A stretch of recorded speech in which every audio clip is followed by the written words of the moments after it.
Thank you everybody for coming here tonight. I really can't tell you all how important it is to have this crowd of people. I know there are some freeloaders up the back. There you are, yes we see you. I really appreciate it. Because I do want to make a public announcement that this seeking certainty, for me, both professionally and personally, is a significant step. Your presence helps me make that, and because I'm a tad daunted. We're changing our business model as of tonight to start appealing to consumers. Something we've never done before in the 20 years of running Scout. And so it's a big step for me. Why am I doing it? What's my point? I think there are three major reasons why I'm doing it. The first issue is trust. Or more rightly, the lack of it. I believe that too many Australians are needlessly enduring financial uncertainty, unaware of what it's potentially costing them today and long term. A couple of years ago, the Australian Securities and Investment Commission produced the Financial Literacy and Behavioural Change Report, which confirms that only a minority of Australians, about 18% of you, have actually sought the services of a financial advisor. And since then, it's gotten worse. Last year, our mates at Goldman Sachs Asset Management, in an Australian retail investor survey of some 600 participants, said only 10% relied upon the advice of an advisor when making investment decisions. It's been 30 years since the float of the Australian dollar, which caused an explosion of trading and investment deals. And it's been 20 years since the introduction of compulsory superannuation, which forces every one of you and every dollar you earn to save for retirement.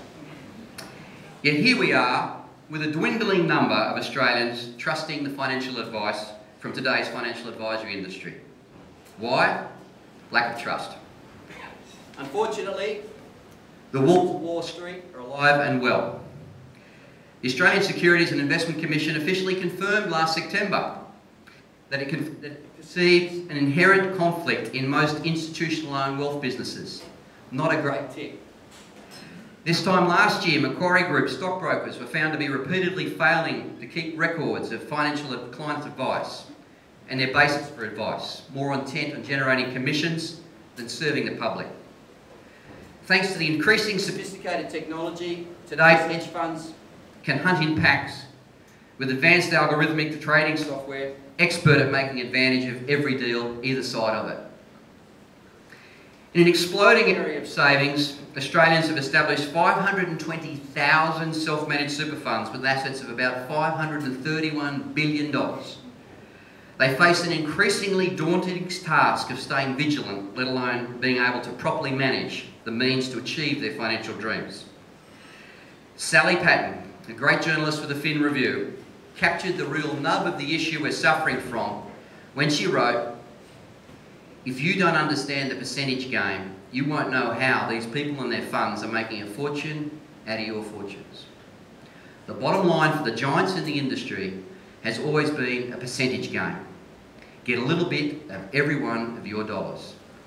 That is not a basis for impartial advice. Seeking certainty, the book doesn't suggest that readers should shun the products from these financial giants. Rather, it proposes a better understanding of the place they fit. I'm hoping that readers understand the role of products as being more akin to the pharmaceutical drugs which are distributed by impartial and trusted medical practitioners. Just as some of the simpler drugs are available on our supermarket shelves today, so too I believe will be with simpler financial products.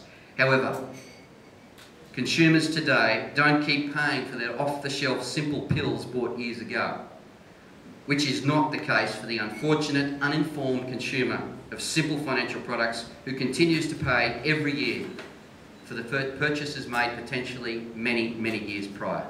This can't continue. The global financial crisis was the trust breaking point for the financial advice provider around the world. Consumers have had enough of self-interested individuals, self-interested groups, banks, insurance groups and others who sell financial products dressed up looking like financial advice. So the first thing that motivated me to write this book was to increase the trust, the confidence, the feelings of financial certainty when everyday Australians seek advice. It won't happen overnight, but I believe Australians are ready for the alternative. My second reason is that I wanted more people to know there is a small and growing alternative. There are advisory houses and firms being created by advisors today in a very different future for financial advice. It's from these firms that I've learnt the stuff that I've written about in Seeking Certainty. Let's face it, I've never had a real job. I'm a consultant. Over many years, my clients have paid me to borrow their watches, tell them the time, and keep the watch. Even my mum, at her tender young age of 88, she says she's given up trying to explain to her bridge ladies exactly what it is that I do. When your main job is just to visit lots and lots of great advice firms, listen to their aspirations, understand how they operate. I've had plenty of material to write about. I haven't made any of the stuff up. Seeking Certainty tries to capture some of the essence of these innovative advice firms around Australia. These are firms that focus on the good of the general public first, the good of the clients second, and their clients' money along third. They stick to the simple stuff. They don't forget, they don't try to hide, they don't take for granted why their clients are paying them. They build strong professional relationships, jointly focused on one objective, getting a real life outcome for their real clients, everyday Australians. They understand that managing their clients' financial attitudes, their clients' financial behaviours, habits, complexities and issues is core to them achieving their real life outcomes, not just giving them today's best investment, tax, structural, mortgage advice. And they never do anything to compromise the trust placed in them. These are advisory firms that know they can't and don't want to repeat the careers of those that went before them in this industry, who are too often propped up by commissions from products or subsidies from aligned service providers. The new world of advisor realises that the tsunami that has swamped the media industry, the music industry, the retail industry, the phone industry, it's headed to the old world of financial products. And these advisors have long headed to the higher ground, above the forces that drive most of today's product markets, legislative marketplaces. Unfortunately too, they are shaking their heads in disbelief as to why our current Assistant Treasurer, Arthur Sinodinos, has drafted yet new legislation introduced later this year to the previous government's Future of Financial Advice laws, enacted just last year, that replaced best interest obligations for advisors to make only reasonable inquiries and not to take any other step at any time the advice is provided which would reasonably be expected as being the best interest of the client. The current government is cutting more than red tape in the pursuit of efficiency and protection of the old world status quo. So, second reason for writing this book is to make more everyday Australians aware of the small but growing band of advisors that believe nothing can compromise the trust placed in them, and all their value will be determined by helping these clients realise their important life dreams that require money and planning to achieve. Third and last reason for writing this book, it's a selfish one. I want to remove the financial uncertainty from the lives of Australians, and I want to do it as fast as possible. Seeking Certainty is half fiction, another first for me, and half non-fiction. The fiction part tells the story of 5 good friends as they journey not so predictably through their financial lives. The second half talks about the emerging new advice profession and how it must bring greater certainty to everybody's financial journeys. It also provides a template to guide the next step of the readers on their own financial journey. Hopefully, Seeking Certainty is more than just a book. In some ways, it's a white paper on the state of the current advice marketplace, and hopefully the forerunner of future books and white papers published by a growing number of advisors, which will all pave the way for hopefully greater financial certainty and paths forward for more Australians. It's also a website which will aim to provide updated tools and videos from the book.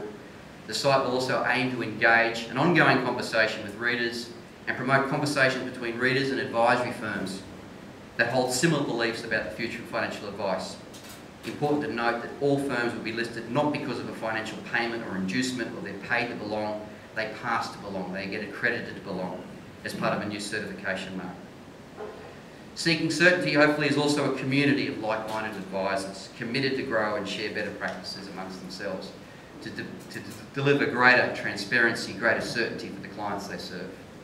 Throughout 2004, I hope this community will launch its beliefs, small audience at a time, with more launches like this one tonight, with their own network of clients' alliances to tell the story in a manner which we hope slowly becomes viral. So, this evening hopes to start more conversations and more commitments to grow the trust between everyday Australians and the emerging advice profession, to increase the awareness of a growing breed of advisory firms that are shunning the old world conflicted tactics of delivering advice, to accelerate the removal of the chronic financial uncertainty that too many everyday Australians are unnecessarily experiencing and still paying for. Thanks for coming. You all being here at this launch is incredibly important to me. Thank you.